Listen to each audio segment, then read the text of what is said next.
Welcome to this module on the degrowth perspective for a post-Covid-19 world. My name is Joëlle Saey-Volckrick. I am a lecturer in ecological economics and environmental justice at the Berlin School of Economics and Law and at the St. Paul University in Ottawa, as well as the coordinator of the web portal degrowth.info. In this video, I discuss some of degrowth key principles and how they challenge the foundation of our economies. There is no single definition of degrowth that can fully capture its broad scope. The following definition is adapted from degrowth.info.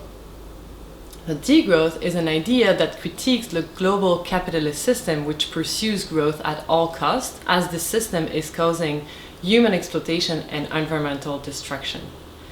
Degrowth is a movement of activists and researchers who advocate for societies that prioritize social and ecological well-being instead of corporate profit, overproduction, and excess consumption. This requires reducing our use of natural resources, so the material size of the global economy, radically redistributing the access to these resources, and shifting our perception of what is valued towards care, solidarity, and autonomy. Degrowth means transforming societies to ensure environmental justice and good life for all within planetary boundaries. But degrowth is not about doing less within the same system, it is about doing things differently.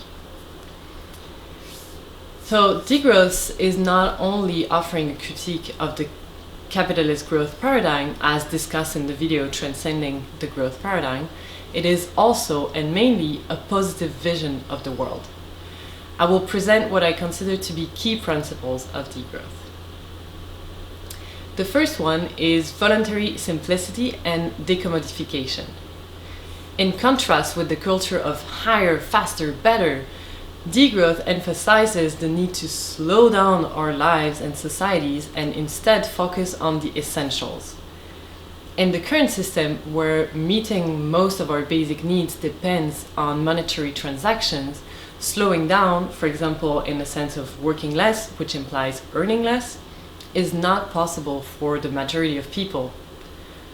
But working less also means having more time for other essential activities, such as taking care of our families and communities, growing our food, participating politically, engaging in artistic projects, and having these basic needs met not through the market economy, but through the community. Being more independent from markets and more resilient within our communities. The COVID-19 pandemic has put a halt to the fast pace of our society and has reminded us how much we depend on the provision of basic needs and how much access to these provisions is unequally distributed. Degrowth is proposing to reverse this trend of fast, profit-driven, growing economies and target our actions and policies towards ensuring that everyone's basic needs, food, clothing, housing, health, are met without depending on market mechanisms. The second one is conviviality.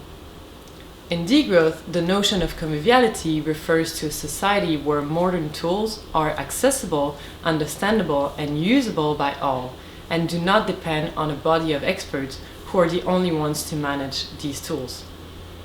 The multiplication of equipment in industries as well as in our homes that seem indispensable is reducing our autonomy and increasing our dependence on a society in which we must always work more to keep up with these standards of living. The convivial society is one in which the tools and equipment we use are easy to access, to repair, and give us more autonomy.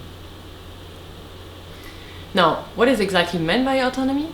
The notion of autonomy refers to the ability to give laws and rules to ourselves independently and consciously within our communities.